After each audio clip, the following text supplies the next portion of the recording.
রাজ্যের বাইরে একটি বিশ্ববিদ্যালয়ের আমন্ত্রণে হরিয়ানায় গেলেন রাজ্যের মুখ্যমন্ত্রী ডক্টর মানিক সাহা।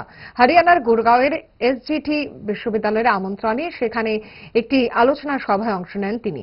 সেখানে বক্তব্য রাখতে গিয়ে রাজ্যে ঘরে ঘরে সুশাসন কর্মসূচি বাস্তবায়নে ত্রিপুরা সরকারের নানা প্রয়াস এবং তার সাফল্যের খতিয়ান একে একে তুলে ধরেন।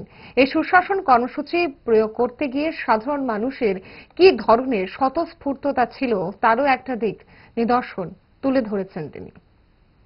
अभी त्रिपुरा का 2014 से अब तक अपराधों का जो परसेंटेज 54.45% कम हुआ और 72% जो दंगा वगैरह ये सब होता था ये भी कम हो गया और हार्ट और हमले के मामले में 38.4% कम हुआ है।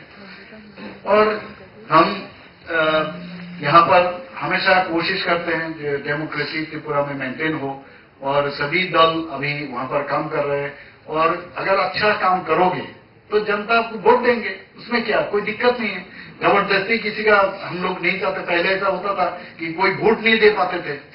कम्युनिस्ट के टाइम में तो वोट देने का सवाल ही नहीं है। अब वेस्ट बंगाल में भी आप देख सकते हो ये सिचुएशन है।